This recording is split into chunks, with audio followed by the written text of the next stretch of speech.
Hello everyone. मैं मिथुन सिंह स्वागत करता हूं आप सभी का। आशा करता हूं आप सभी बहुत अच्छे होंगे। SKMU B.Ed semester 1 previous year question paper की हम लोग बात करने वाले हैं। आज ही ये एग्ज़ाम हुआ है, वीडियो रिकॉर्ड में कर रहा हूं और आज की तारीख है 8/5/2025। तो यहाँ पे जो थंबनेल में आपको 2024 दिख रहा होगा, मैंने आपको प्रीवियस ईयर क्वेश्चन पेपर में जो आप 23, 22, 21 के देख रहे होगे, मैंने आपको बताया भी था SKMU एक साल पीछे चलता है। अभी आपके पेपर में 2024 लिखा है, जो क्वेश्चन पेपर में लिखा है, इसलिए मैंने थंबनेल में भी 24 लिखा है। व्यूज़ के लिए मैं 2025 भी लिख सकता था, लेकिन मैं नहीं लिखूंगा। एग्जाम आपका 2025 में 8 मई को हुआ है। तो चलिए आगे बढ़ें। उससे पहले आशीष कुमार मंडल जी को बहुत बहुत शुक्रिया कि उन्होंने ये क्वेश्चन पेपर भेजा और इसी वजह से ये वीडियो इतनी जल्दी बन पा रही है। Thank you so much Ashish. And चलिए आगे बढ़ते हैं। क्वेश्चन पेपर जो था, और मैं आपको बताऊं, जिन लोगों ने सजेशन परचेस किया था उनसे जाकर के पूछना। आई am so so so glad. वो बोलते हैं ना, पैसे से ज़्यादा किक आपको तब मिलती है जब आप पैशनेट होकर कोई काम करते हो और सारा सब कुछ जो है हूबहू एग्जाम में आ जाता है। तो जो हम लोगों ने सजेशन दिया था, we have a team and I am so so proud of them. जो टाइपिंग कर रहा है, जो इंसान जो डिज़ाइन कर रहा है PDF, I am so grateful to them. उनके वजह से जो है हम लोगों ने सही टाइम पे डिलीवर किया और सभी क्वेश्चन, एक भी क्वेश्चन बाहर का नहीं आया था। मैं MCQ की बात नहीं कर रहा हूं, मैं सेक्शन B जो कि शॉर्ट और सेक्शन C जो कि लॉन्ग फॉर्मेट वाला क्वेश्चन है, मैंने ऑब्जेक्टिव अभी तक नहीं मिलाया है। मिलाकर भी जो है आगे आपको बता दूंगा। अभी देखिए, फिलहाल अगर आपको सिद्धू कानू मुर्मू B.Ed फर्स्ट सेमेस्टर के पिछले 5 साल के क्वेश्चन पेपर अगर आपको चाहिए होंगे, 5 नहीं अब तो 6 मिल जाएंगे लगभग आपको, सिर्फ 49 रुपीज़ में। जी हाँ, छोटे से प्राइस में, ताकि हम लोग अपने टीम को जो है सही से डिस्ट्रीब्यूट कर सकें, पैसे भी दे सकें, ताकि वो अच्छा डिलीवर करे काम आपके लिए। ठीक है जी। दूसरी बात, सिर्फ 199 रुपये में आपको सजेशन मिल जाएगा, ताकि आप एग्जाम में बेटर परफॉर्मेंस दे पाएँ। यहाँ से मेरी ईमेल आईडी देख लीजिए, yourmithunsinh@gmail.com पे मेल कर लीजिए। इंस्टा पे अगर आप हैं तो डू फॉलो मी @imithunsingh। बाकी आप मुझे 7979054474 पे व्हाट्सएप भी कर सकते हैं regarding previous year question paper. तो चलिए देखते हैं 2024 जो कि एग्जाम 2025 में हुआ था। 3 घंटे का वक्त था। You have 3 hours and full marks is 80। चलिए, पेपर आपका 3 ग्रुप में बटा है, section A, B and C। सबसे पहले ऑब्जेक्टिव टाइप के क्वेश्चन आपसे पूछ लिए गए थे। सबसे पहले देखिए, और 10 क्वेश्चन पूछे गए हैं। आप 20 नंबर यहाँ से ला सकते हैं, 2-2 नंबर हर एक करेक्ट आंसर के लिए। पहला क्वेश्चन, निम्नलिखित प्रश्नों के सही विकल्प का चयन करें। क्या है जी, देख लेते हैं पहला question. Which of the following principle suggest, suggest की स्पेलिंग शायद मुझे गड़बड़ लग रही है, पता नहीं, शायद मैं देख नहीं पा रहा हूँ या फिर मैं बहुत ज़्यादा खुश हूँ तो may be. Suggests that different body parts develop at a different rate at various stage of development। निम्नलिखित में से कौन सा नियम या सुझाव देता है कि विकास के विभिन्न चरणों में शरीर के विभिन्न अंग अलग अलग दरों से विकसित होते हैं। डेवलपमेंट इज अ यूनिडायरेक्शनल, यानी कि विकास एक ही दिशा में बढ़ता है, एक दिशीय होता है। दूसरा, डेवलपमेंट इज यूनिडायमेंशनल, यानी कि विकास बहु जो है एक आयामी है। तीसरा ऑप्शन है, development is a discontinuous process, विकास एक असतत प्रक्रिया है। आगे बढ़ेंगे क्वेश्चन नंबर 4 की ओर। Direction of development is cephalocaudal and proximodistal, यानी कि विकास की जो दिशा होती है वो सिरोपुच्छीय और फिर समीप दूर भी मुख होता है। ठीक है जी। आगे बढ़ते हैं क्वेश्चन नंबर B की ओर। Curiosity reaches maximum level in which stage of a development, जिज्ञासा किस अवस्था में निम्नलिखित अधिकतम स्तर पर पहुंचती है। पहला है पेरेंटल, यानी कि जन्म से पूर्व अवस्था। दूसरा है एडोलेसेंट, यानी कि किशोरावस्था। तीसरा है चाइल्डहुड, यानी कि बाल्यावस्था। और चौथा है एडल्टहुड, यानी कि प्रौढ़ावस्था।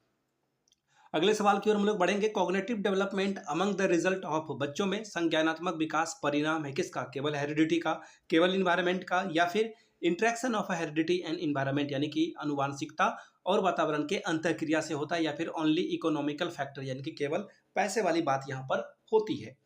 आगे बढ़ेंगे क्वेश्चन नंबर D की ओर। Who is described as the father of the scientific study of adolescence, किशोरावस्था के वैज्ञानिक अध्ययन का जनक किसे कहा जाता है। मार्गेट मीड को कहा जाता है। ठीक है। दूसरा है Stanley hall.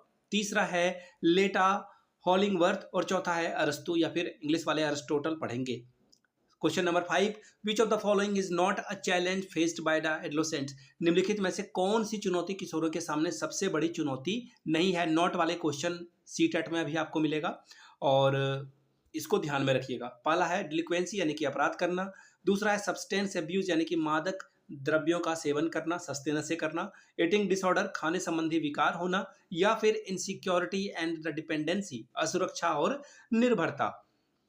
Question number F, out of the following which is not the other name of adolescence, निम्नलिखित में से कौन सा किशोरावस्था का दूसरा नाम नहीं है? पहला है transactional period of a childhood and adulthood, बाल्यावस्था और प्रौढ़ावस्था, सॉरी प्रौढ़ावस्था का जो है संक्रमण काल। दूसरा है प्रॉब्लम एज यानी कि समस्यात्मक उम्र। तीसरा ऑप्शन है stage of stress, strain and storm. इससे क्वेश्चन बार बार पूछे जाते हैं, क्यों कहा जाता है इसे? तनाव, तूफान और संघर्ष की अवस्था। चौथा ऑप्शन है स्मार्ट एज। अब बात करेंगे क्वेश्चन नंबर जी की, which of the following plays an important role in the development of a moral values and a child, निम्नलिखित में से कौन सा बच्चे में नैतिक मूल्यों के विकास में महत्वपूर्ण भूमिका निभाता है? प्रेयर असेंबली, प्रार्थना सभा। दूसरा है प्रॉपर सोशलाइजेशन, उचित समाजीकरण। तीसरा है इंटेलिजेंस और चौथा है all of the above. Question number H, among these which is not effect of heredity, इनमें से कौन सा अनुवांशिकता का प्रभाव नहीं है? इफेक्ट ऑफ इंटेलिजेंस यानी कि बुद्धि पर प्रभाव।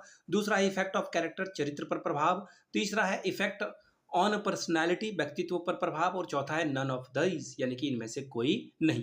Question number I, which is the final stage of a cognitive development according to gene पियाजे, gene पियाजे के अनुसार संज्ञानात्मक विकास की अंतिम अवस्था कौन सी है?